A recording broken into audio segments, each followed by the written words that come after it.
I'd just like to remind everyone, if you could continue your social media engagement by tweeting, it would be great. We have a few prolific tweeters out there right now and would love to see some other folks in the mix. Next up, we have our evolving POS Experience panel. They'll be discussing innovation across the POS spectrum and how it's going to impact consumer and merchant, the consumer and merchant experience. Sid Singh is leading that panel for us today. Sid has been active in the payments industry for nearly 15 years. He sits on the Tag FinTech Society Board of Advisors or Steering Committee, and he is currently the president of the Open Edge business at Global Payments, who's our event sponsor here today. So please join me in welcoming Sid and the panel.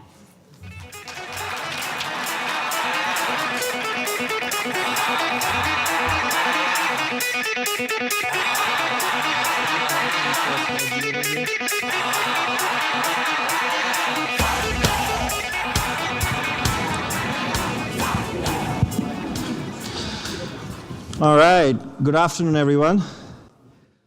Well, first of all, I want to say that Global Payments is very, very proud to be a part of the Tag FinTech event. And thank you.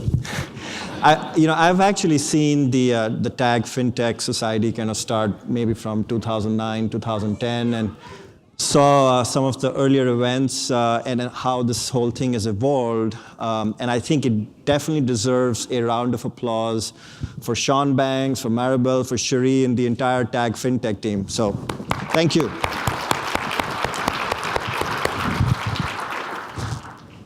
Yep, and the picture is my younger brother. He didn't show up, so that's still Sid here, me. So I run the Open Edge Integrated Payments division for Global Payments, and that division essentially works with independent software vendors and value-added resellers, essentially technology companies, and we integrate and embed payments. And we serve about 60 different merchant verticals across about 100,000 merchants. And we really have been at the forefront of seeing some of the changes that technology is bringing in the lives of these small and medium businesses. So I really want to talk about what that means in the coming years. And we do have a star-studded panel for you guys. So I'd like to welcome the panel. Norm Merritt, CEO of ShopKeep.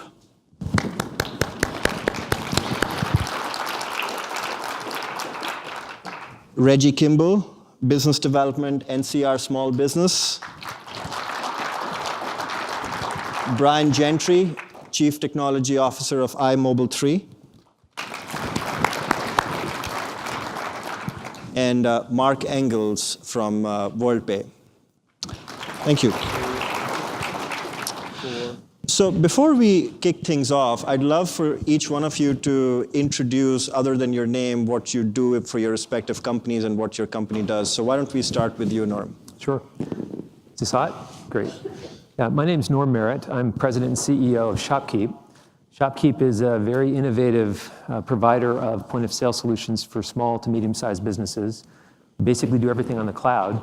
So we really are making accessible to small merchants tools that they can never use before by digitizing the transaction and then using that information to really give them insights about their business. So it's a very powerful tool, very disruptive, and we're growing like a weed. All right, thank you. Reggie. Hey, Reggie Kimball, and I direct our business development activities for NCR Small Business. And NCR Small Business is a new line of business within the NCR Corporation's portfolio of businesses, where NCR Silver, another cloud-based point-of-sale solution that Norm is very familiar with, also competes in that space, where we bring a solution to the SMB space that allows them to sort of come to the table with tools, as Norm mentioned, that are accessible to them at a low, affordable price. It gives them tools in CRM, so it's a lightweight customer management solution, allows them to email market to their customers, allows them to provide a loyalty solution to their customers, and give them really tools that in the past were cost prohibitive to many of them. So glad to be here. Thank you. Thanks, Reggie. Brian. Hi, Brian Gentry, the CTO for iMobile 3. We were born as a professional services organization, do a lot of custom mobile application development, and in recent years have built a product platform called POS Market, which brings a merchant's mobile storefront to a consumer's smartphone. And we partner with great point-of-sale providers like ShopKeep and Silver to really round out a merchant's offering. Consumers are able to engage with that merchant via push notifications. We send out coupons. The platform allows for loyalty and rewards to be earned by consumers, effectively broadening the footprint that a merchant has on a consumer phone. They can do everything from simplistic things like loyalty all the way up to ordering ahead, paying at the table via Apple Pay, and merchants get the benefit of that through a lot of communication channels. Mark Engels. I run business development here in the U.S. for WorldPay. I've been on the job for about 8 weeks now via an acquisition of SecureNet.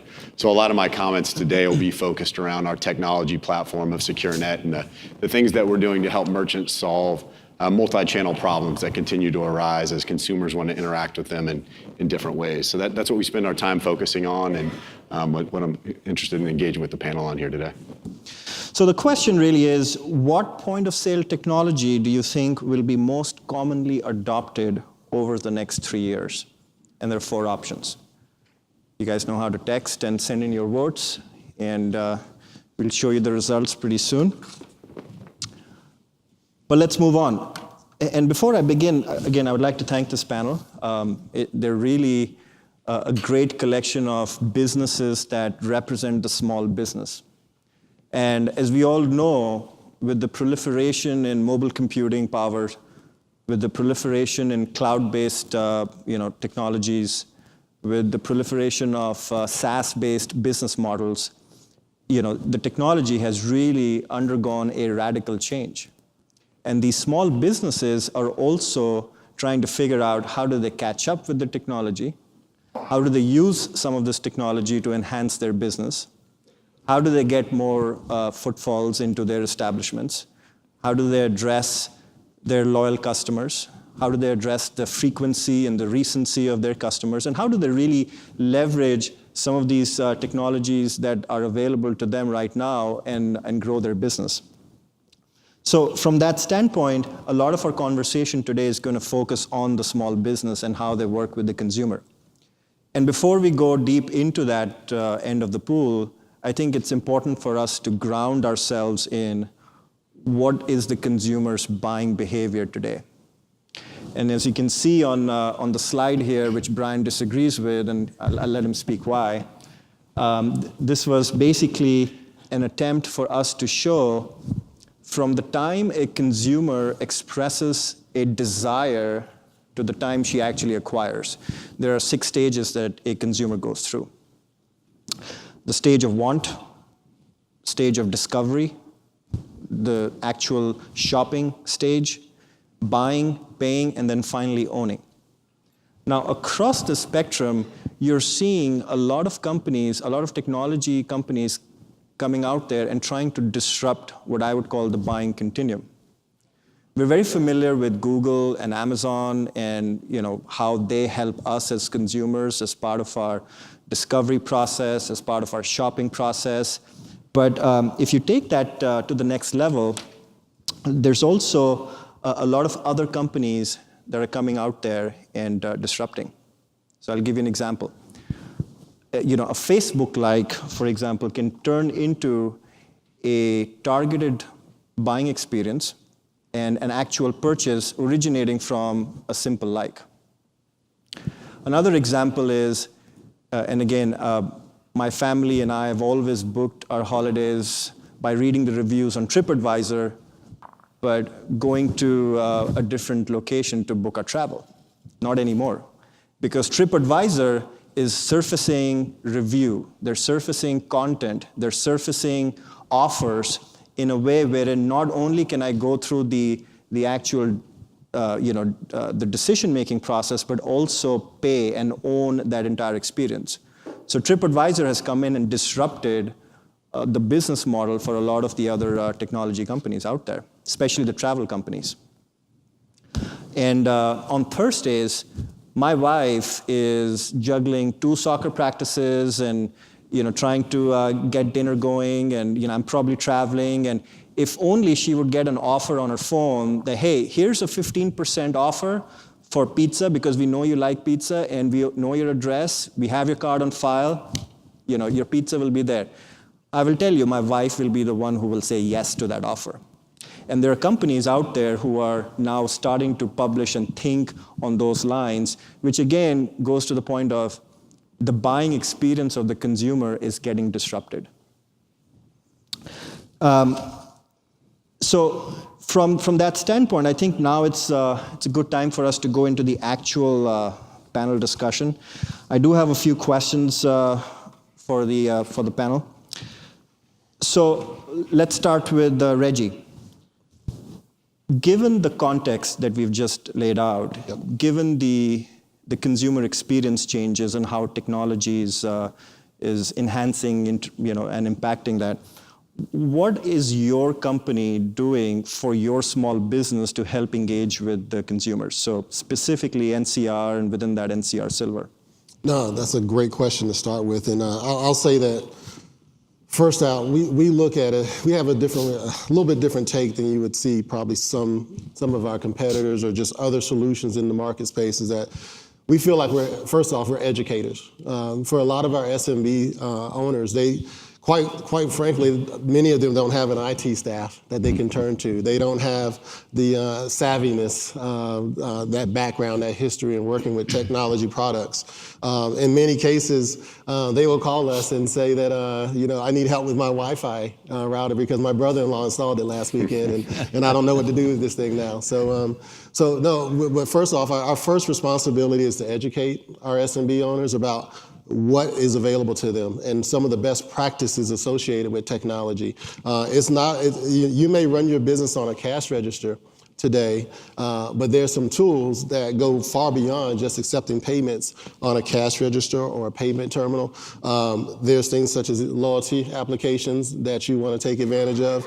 There's customer management that you want to think about. There's email marketing that you want to think about. And by the way, you want to figure out how I can leverage and put all that into one nice little neat package, because I can't deal with 4 or 5 different vendors, because if I'm running Reggie's coffee shop, I'm grinding the coffee, I'm working behind the counter, I'm wiping down tables, and so time is key. So we spend a lot of time educating our consumers our merchants about what's available, and that in turn, once our merchants are empowered and knowledgeable about technology products, they then start executing with those products and presenting them to their customers, and that's where it gets really interesting then, right? Because they're helping sort of evangelize the technology that's available, and they're actually introducing it to the community and their local community, since we focus on most of the smaller merchants. So, great. Norm? Yeah, I can just add to that. Most folks, when they start a small business, they have some romantic notion about what that's going to be like. They maybe are making, smoothies for dogs, and they think that's a really cool thing because they love dogs, and they think they have some new recipe that's just going to, take off. And so they start a small business. And once they get into it, very quickly, the passion leaves because they realize how hard it is to run a business, how hard it is to worry about employees that don't show up, and how hard it is to make sure they've got the right inventory at the right time, or how hard it is to, get stuff to their accountant in time to pay their taxes. And they end up back in the back office more often than out in front doing the things that really drew them to the business to begin with. And what we find with solutions like ShopKeep or NCR Silver is that what we're doing is we're basically simplifying that whole construct of running a business. We're taking a lot of that stuff that they hate off their plate. We're automating it, and we're making it really easy for that merchant to take care of their taxes because they have a seamless integration to QuickBooks. They don't even think about it. It's done behind the scenes. They're no longer married to their business. Many of these folks, they get into their business, and man, they just have to worry if they're not there every day, if they're not there every single moment that the store is open, somebody's going to rip them off, some employee's not going to show up, some vendor's not going to bring the right thing. And what we find is, because we're cloud-based, and because we really have the transactions, digitized, as I said earlier, we can actually push notifications out to these folks, and so they can be at their kid's soccer game and know that Lucy didn't show up for work. And they can call Lucy and say, "Why aren't you there?" And they can make sure that maybe they need to call another employee to come in. they can make sure that they've got the proper inventory. So there's a real enablement that we see that we're doing for these small merchants. And it really allows them to basically get back out in front and work with their customers and get to know their customers, which ultimately drives a virtuous cycle, because those folks are coming back because they now know the proprietor's not in the back office doing the stuff. And so it's, we have a saying at ShopKeep where we say, we're helping to take back Main Street.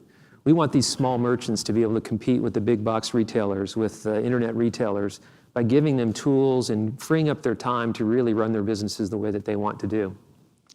Well, that's a great point. I think I would agree with that, shockingly, that Amazon is a great example of how they're disintermediating through their own technologies, and how small businesses not only have to compete with their own local competitors, but also the internet retailers. So that's a great point.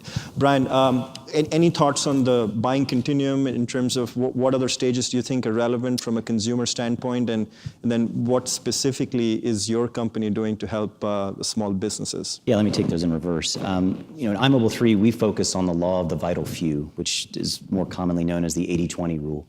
For merchants, something like 80% of their revenue is derived from 20% of their customers. We focus on giving merchants tools to communicate with that 20% that's really going to make the difference between profitability and going out of business. Those tools, in the example of your wife, we have the tools that allow her to order her pizza, pay with it with a touch, and have that pizza delivered without thinking about it for more than about 30 seconds. So merchants really like the idea of having this package in a very simple way, having their storefront placed on a consumer's cell phone or smartphone so that they're able to communicate with that consumer, and the consumer can communicate back. To your point about the extension on the buying continuum, beyond ownership, there is this phenomena that we as social creatures have, in that we want to report on our experience, positive or negative, with a particular merchant. It's imperative that merchants are able to respond to those reports, whether they're positive or especially if they're negative. And making those tools, I think to both points here, making those tools accessible to merchants who don't have the IT infrastructure, the IT savvy, because I'm Brian the sandwich maker, I don't have an IT guy. Making those tools accessible to them levels the playing field with much larger corporations. Got it. Great. Mark, what would you like to add? Yeah, I would say that we approach the problem with maybe a little bit different lens, while Reggie and Norm and companies that compete with them look at it from the traditional retail channel. We're forced as a technology provider on the back end to look at all the channels. So if you think about today's buying experience, as is displayed here on the slide, there are a lot of friction points that exist for a consumer, which is where we really focus our time. What does a consumer go through during their buying behavior? Am I shopping on my mobile phone and then walking into a store looking to make the purchase? Or am I in front of my desktop at home and want to go ahead and purchase that good or service at that time? What that's forced is a really complex ecosystem for the merchants to be able to manage, whether it's running an online store or taking a credit card transaction at the point of sale.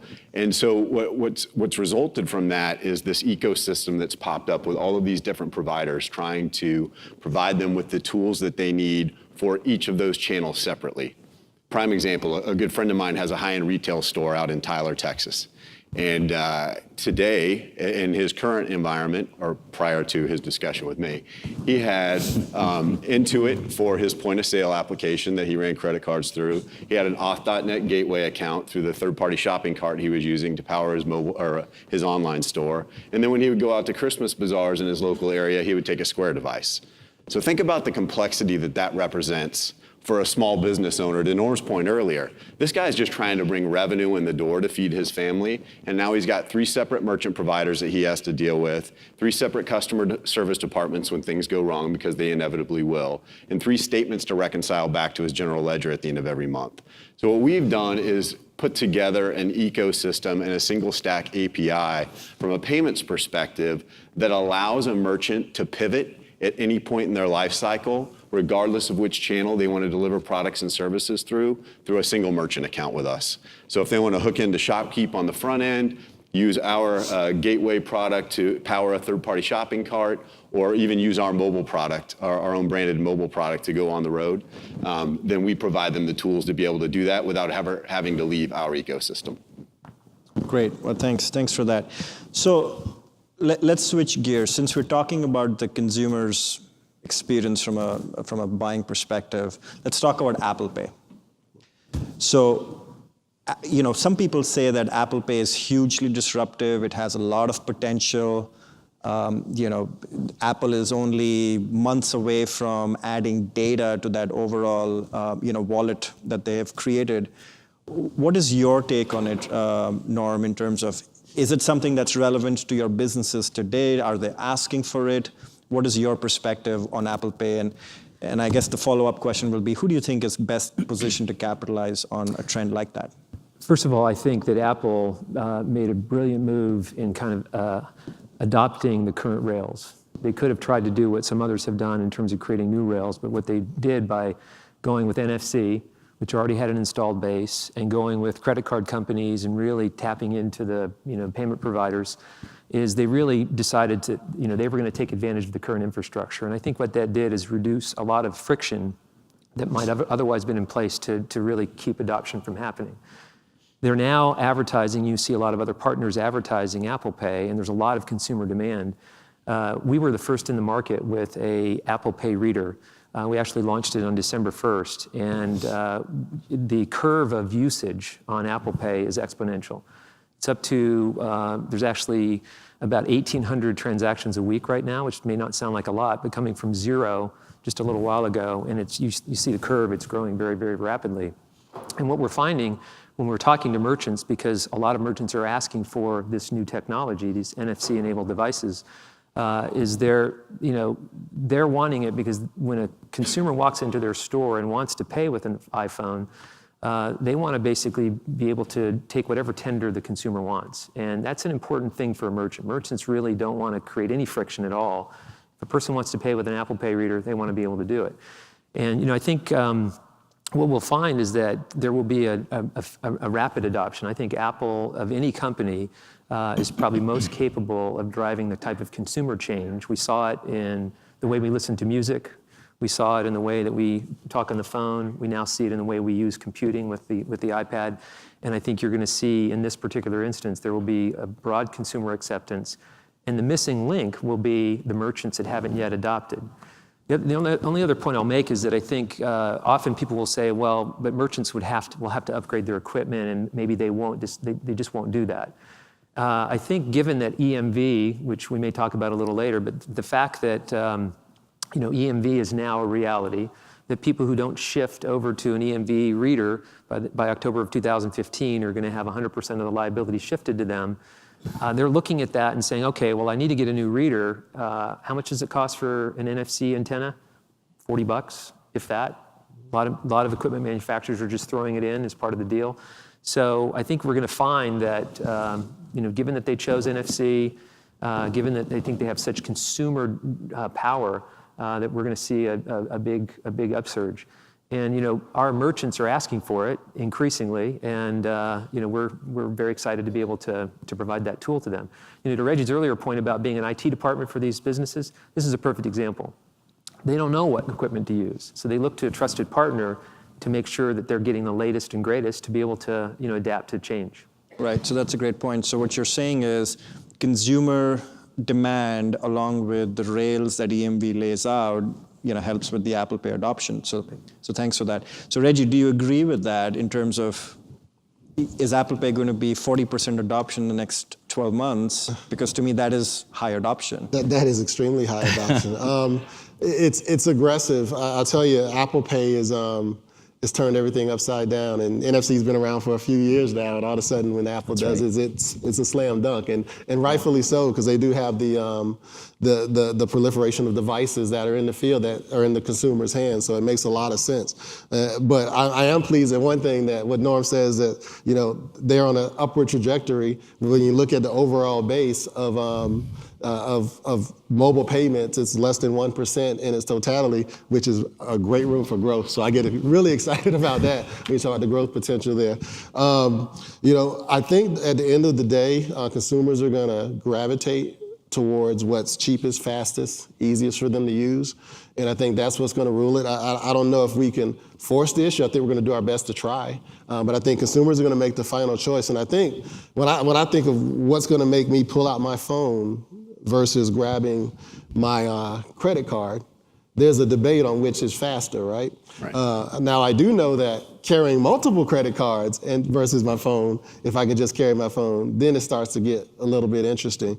But I ultimately think that there's some other technology pieces that are truly going to tip the scale. And I don't know, it's hard to predict the time frame, but when you start speaking about the loyalty pieces that are out there and the loyalty solutions, consumers have to be incentivized to a great degree to say, okay, I'm searching for that Apple Pay spot. If you're not a store that's accepting Apple Pay, because now I get to collect points, I get I get rewarded on my Apple Pay usage or my Loop Pay usage or my whatever wallet, insert wallet X usage. I think the loyalty combination is what's truly going to ultimately tip the scales and really drive mass adoption. But I think it's inevitable.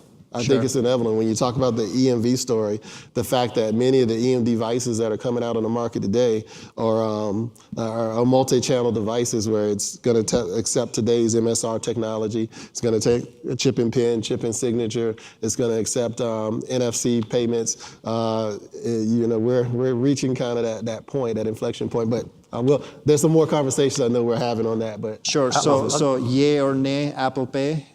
I'm a yay on it. I just think I'm a little bit hesitant to say it's a slam dunk right away. I think the growth is going to be a little slower than we did some time and motion studies, just to one of your points, related to a normal transaction, credit card transaction that's done today, an EMV transaction and an Apple Pay transaction. An Apple Pay transaction is the quickest one by far versus those others. You add on top of that the fact that the Apple Pay has multiple security features. It's got the triple layer of security, including the biometric. I think consumers are increasingly going to demand that their credit card numbers be protected. The use of a credit card, I think, will be out of vogue, would be my prediction within, give it 24 months. Because if I can just use my phone, there's no access to any of my information by anybody. It's highly secure with the secure enclave of Apple. I just have to put it down on the device and it goes beep and I'm done. And it's a very, very quick transaction. To me, is going to be enough to drive consumer acceptance. Great, okay. So Brian, from your perspective, what do you think Apple Pay is lacking or already has, and how are you leveraging it for the businesses that you serve today? Yeah, we're obviously big proponents of Apple Pay. Not to step on anybody's dates, but we were a day one launch partner back in October when it was announced. And we were actually in the labs with Apple back in June, helping processors get certified with Apple Pay using our application. So we're big proponents of it. It's embedded in our platform. We're seeing a lot of demand for it. There are three ways really that I see it disrupting, two that are pretty obvious and one that I think is still on its way and maybe the true disruption. The first one is pretty obvious. It's the one that most of us have experienced. You walk up with your phone, NFC payment, it's really neat. The second, which I think is a little more interesting, is what I call remote payment, where you can pay through an application for goods that you intend to pick up or pay after receiving them, sort of pay at the table scenarios. And then the third, really, that not a lot of people talk about, but it's sort of flying under the radar and will really be a big benefit to point of sale providers that have sort of closed systems like this, is device-to-device payment using Apple Pay. So skipping a ancillary device like a terminal, but paying from an iOS device to an iOS device. The NFC chips are already in the devices. Apple just needs to turn on the receiving capability within those chips. And I think that there won't be too long before that actually happens. So in terms of what it's lacking right now, the next step in that evolution will be to allow for device-to-device payment from an iOS device to an iOS device. Great, that's some great insight. So what about the next 12 months? Out of the three use cases that you're describing, which is the one you're most excited about in terms of real penetration adoption? Selfishly, it would be the remote payment. I think both paying at the point of sale via a terminal is going to continue to increase. I think the analysis that's been done so far is spot on. But you're going to see a lot of people wanting to pay for goods and extend that point of sale experience, or actually focus it on something other than let's do a transaction when I walk in the door. All of that minutia will have already been done. And what the retailer can concern themselves with when a consumer walks in the door is having those goods ready for them and talking about what they have just purchased and frankly what they might want to purchase in addition to those things that somebody's coming in to get. So, we like to think that payment is central to all this. I think a lot of what we're seeing is the actual point of payment being moved to the side as an ancillary activity and a relationship be built around other things besides the exchange of dollars. Great. So Mark, from your perspective, clearly Apple has said that there's the NFC use case and there's the in-app use case, and clearly NFC is going to Norm's point, depend on EMV and just the consumer demand aspect of it. What about in-app? How does that excite you, or the companies that you work with? Is that even something people are considering? And is that do you think that'll have any rate of adoption from your vantage point? Yeah, it's a good question. I think that from my perspective anyway, I think it's still too early to tell, right? The simple fact of the matter is, and I know you've done your time and motion studies, and I can appreciate that. I just don't know that pulling your wallet out of your pocket is broken yet. In terms of using a traditional card as a point of sale and being able to process a transaction that way.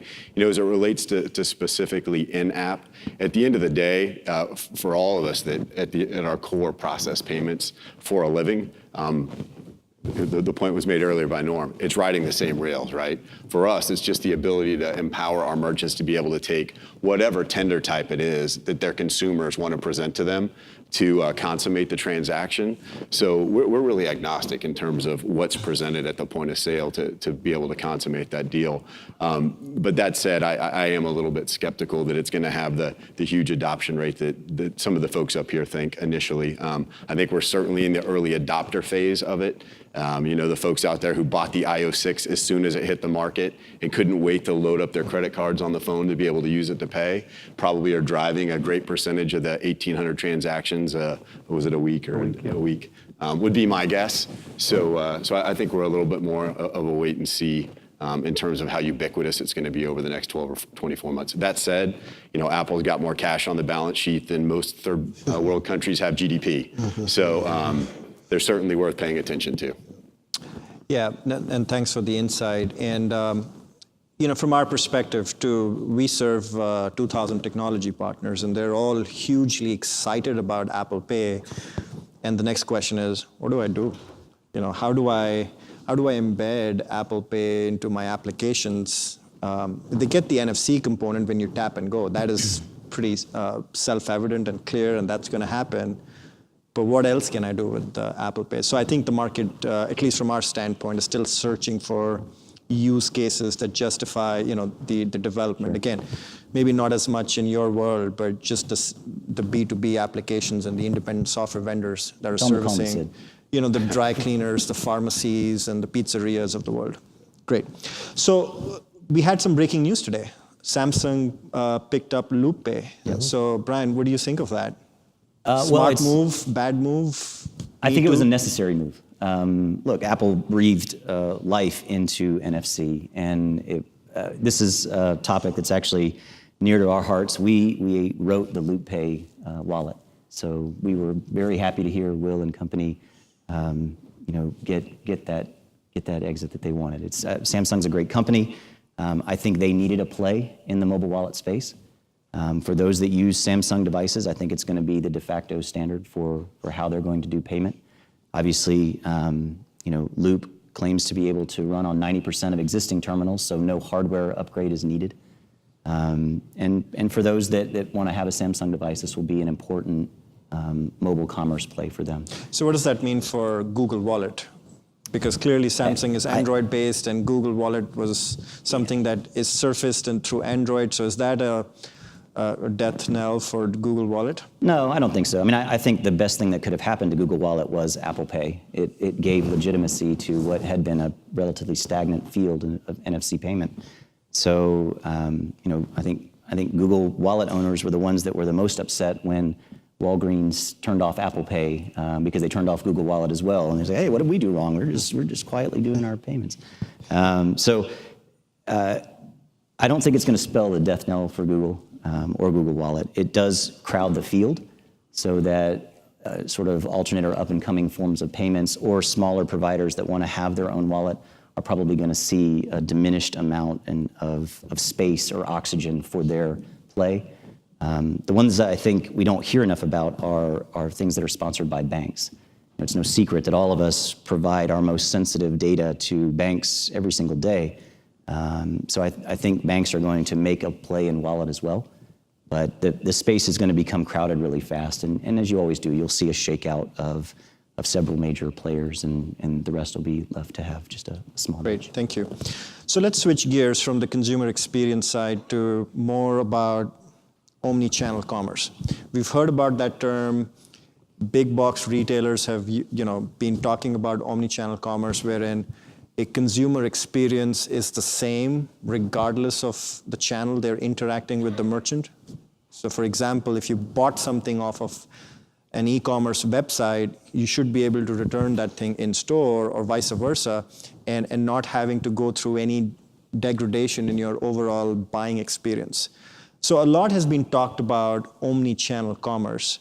And Reggie, I don't know if you have any opinions about omni-channel and whether your customers think about it or not. And NCR Silver is a point-of-sale, face-to-face application. So what about e-commerce? What about mobile and other points of sale? No, I think that's yes is the quick answer.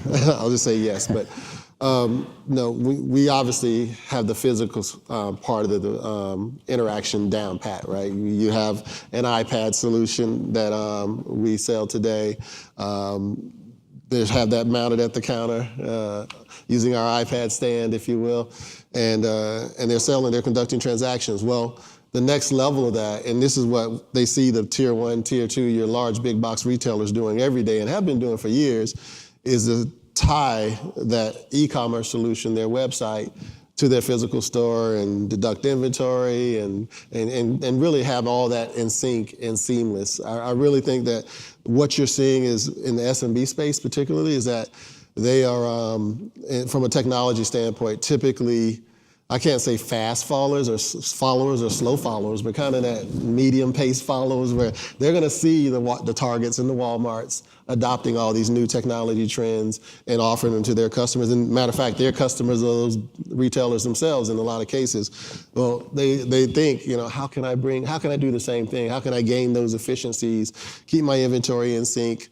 have an item that I'm selling in my store also listed on my website, and by the way, listed on eBay or listed on Amazon, all those things that, it goes back to the tools comment that we made earlier where we're providing tools to those merchants.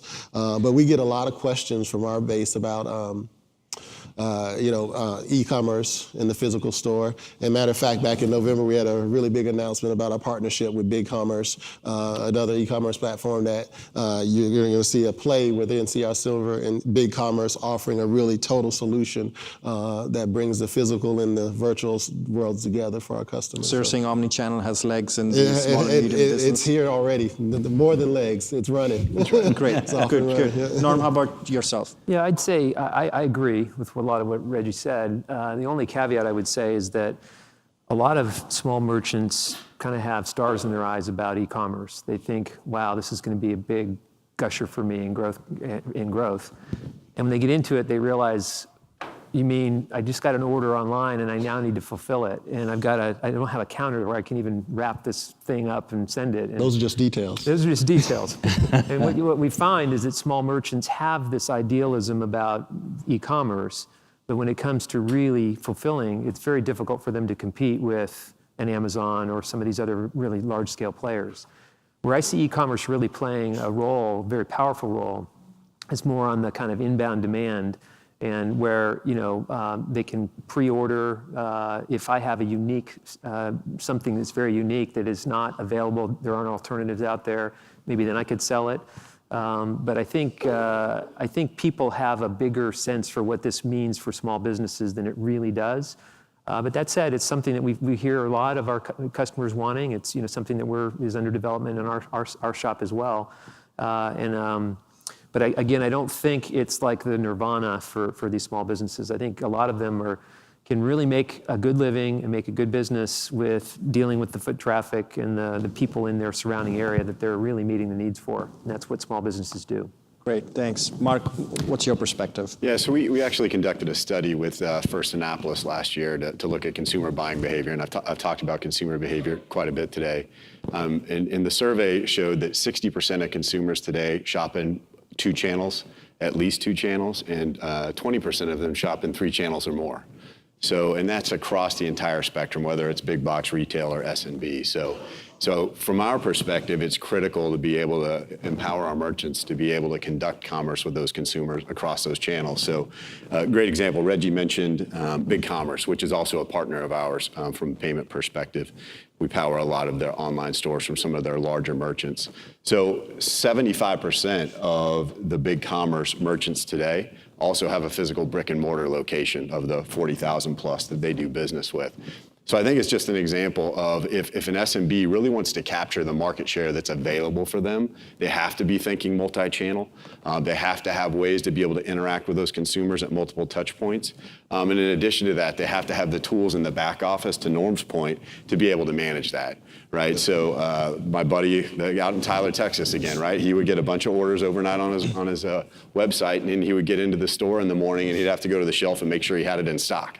Right? And if he didn't, he had to send out emails, and that is a big pain in the butt for an SMB to be able to manage in such a manual process. So we've built a series of tools that leverage our API and the network that we built to be able to carry SKU level data with the transaction so that our merchants can have real-time visibility into their inventory across all channels as they interact with their customer. Right, in a way that can also be taken forth to capture incremental dollars at the point of sale.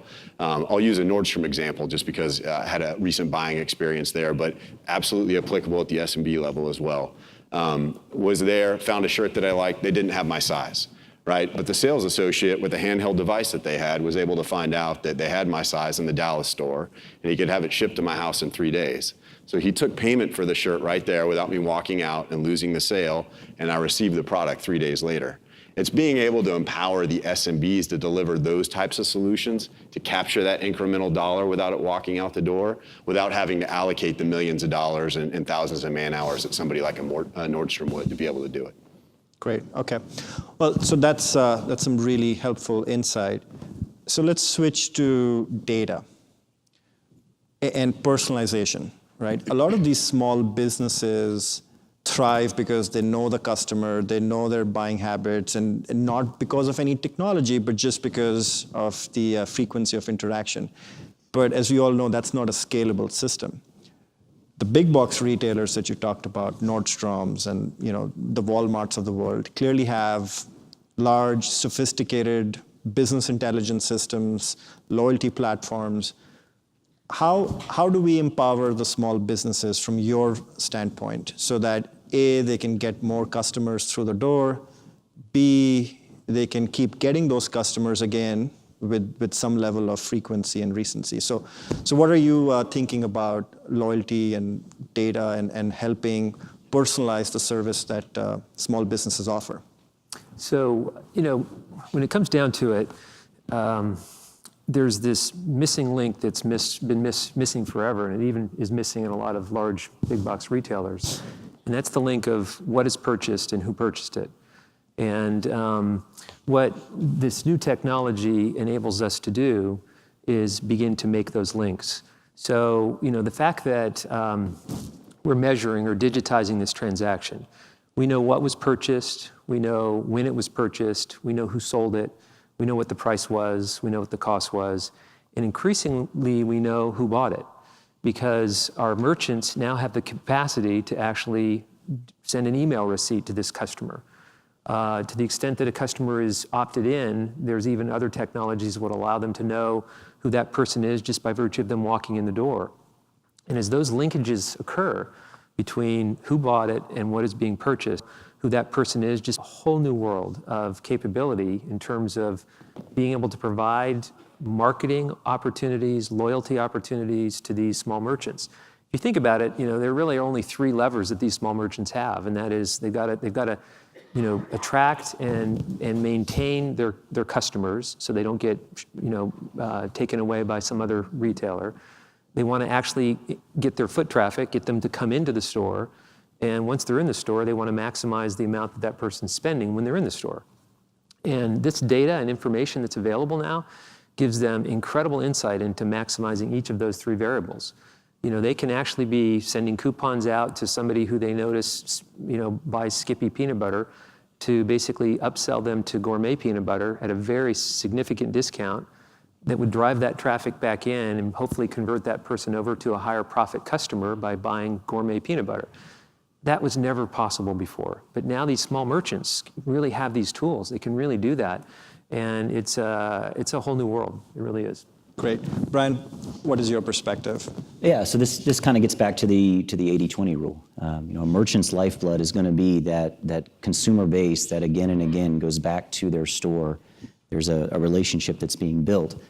Being able to communicate to that segment is vital. And we allow and enable merchants to do that through our platform, so that as transactions come in, things can be sent out automatically, thanking a consumer for that recent purchase. If a consumer hasn't been in the store for 2 or 3 weeks, rules are set in place where a push notification can go out with an offer to say, hey, it's 20% off today. We noticed you haven't been here in a while.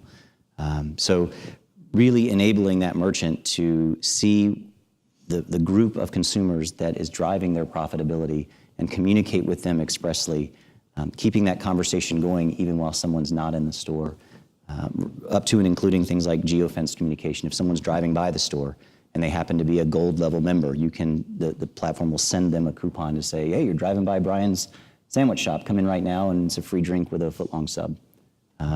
We've even had clients geofence their competition, which we don't necessarily approve of, but it is possible where you're driving by Reggie's sandwich shop, it'll say, hey, come by Brian's sandwich shop instead, because it's the disruption in the buying continuum. It's something, yeah, well, we don't approve of it officially, but it does happen. It does. Understood. Okay. Well, and so what you're saying is that from your respective vantage points, you are thinking about helping merchants sell more, which obviously makes your businesses successful, and clearly you have the tools in different use cases, of course, right? So this is an important They're complementary. Topic. Perfect. I think is really what I would say. All right. So quick time check. So final question, then we'll move to the question from the audiences.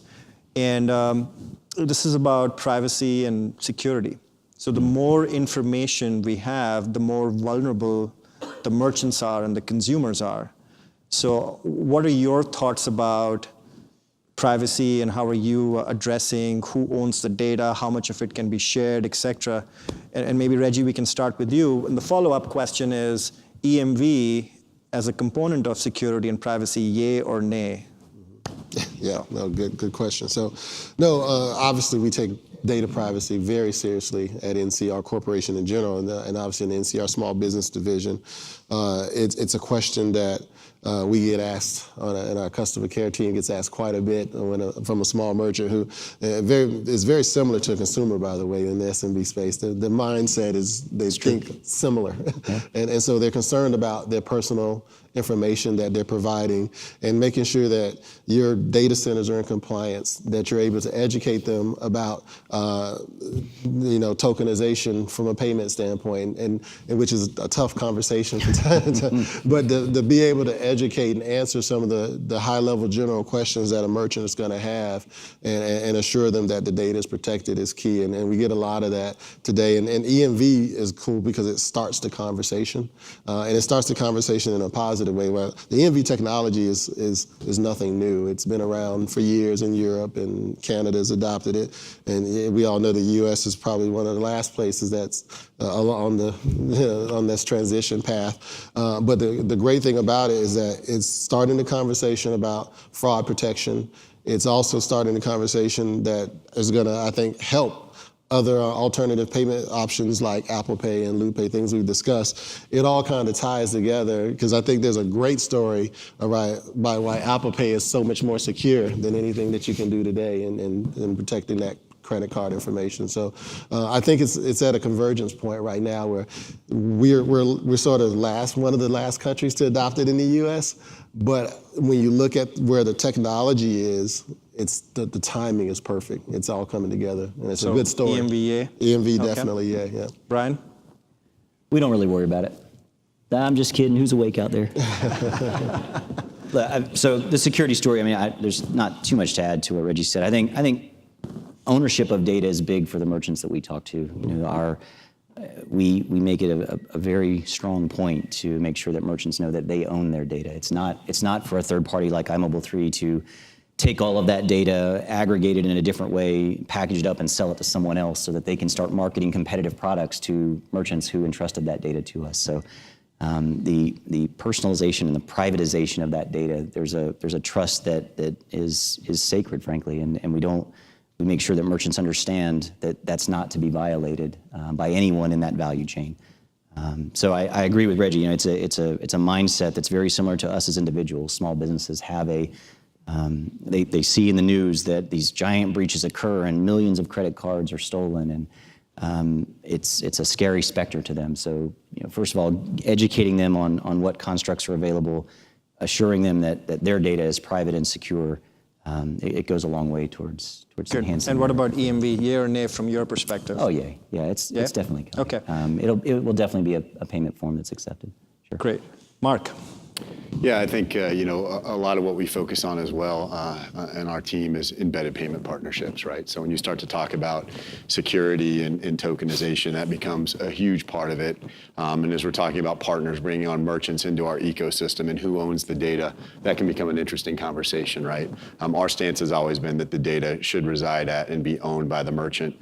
But I think there becomes a fine line too in terms of how you take some of that data and make it actionable for the merchant to drive incremental revenue within their own shop, right?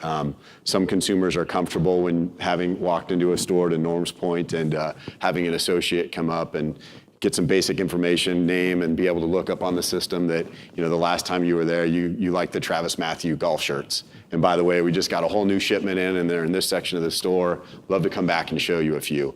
I know I'd love that because it would make my shopping experience that much simpler and get me in and out of the store that much quicker. Some people might get freaked out by that, right? So I think it is a really fine line between allowing consumers to opt into the level of interaction that they want to have with the merchant and how much information they want the merchant to know about them that does get captured in every transaction today that goes along through a ShopKeep system or an NCR Silver or any of the proprietary products that we have. So it's a delicate balancing act.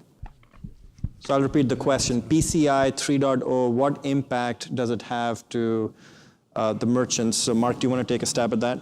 Yeah, so I think whether it's from a technology partner that you're bringing on board or the merchant itself, every conversation that we've had recently is about what impact is that going to have on their business. And so we have, obviously been put in a position where we need to be able to educate the market on the impact that these new standards are going to have, whether it be for a embedded technology partner or a merchant. So we're offering a lot of different training classes to our merchants and partners to be able to bring them up to speed and try and separate fact from fiction, right? Because I think there's a lot of myths out there about what that does and does not mean to an embedded payment partner today, to be able to at least convey to them the way we understand it as a business and how it would impact them potentially. Great. Norm? Yeah, the way we think about security is really kind of in two buckets, and often people mix these two.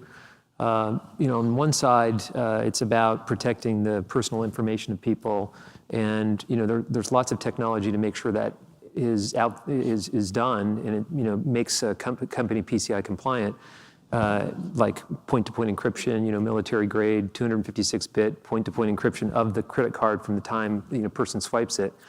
What often happens is companies are on old antiquated XP boxes and stuff goes into clear text, and then somebody has a rubber ducky and plugs it into the back and can capture that information. That's what happened at Target and so forth. So I think what you're going to find is that Small merchants are slower to adapt. I think they, as Reggie pointed out earlier, they see what's happening in the big box retailers and then they adapt. They're going to be focusing on that kind of point-to-point encryption. That's something that players like us can offer to them. But the second bucket of security is once that credit card information has been stolen, there's a whole black market out there of people that are creating these falsified credit cards and selling them on the black market. And that's what EMV solves, is it basically keeps somebody from presenting a fraudulent card to the extent that the merchant has adapted or adopted the new EMV technology, because they'll catch that immediately. And it's virtually impossible to duplicate an EMV chip. So we kind of look at it separately. PCI compliance for a small merchant, is not something that's really on their radar screen as much as you might think. But they do know and understand when they're getting ripped off. And so that's really what they're trying to do, is plug those holes. Great. Any more questions from the audience? Please. Discussed. What sits out as your roadmap item? What are the next things that you think will be interesting in the space? Great question. So is there anything that we haven't talked about that we should talk about? Right? I can, one of the things that we're adding or seeing a lot of interest in is closed-looped gift cards. A lot of merchants are looking to have gift card payments, the purchasing, the electronic sending and consumption of gift cards, and being able to use those as tender types from applications at the point of sale. Again, another bringing something that has been heretofore reserved for much larger organizations down to individual merchants. So right. it's something, and using the Apple Watch is another one that we're putting on the roadmap. Okay. Yeah. Anyone else wants to take a stab at that? I would just say adding the loyalty component, like I mentioned earlier, is you'll see more and more of that, of consumers just being incentivized to leverage some of the technology that's out there today. And I think loyalty is a great way to do it.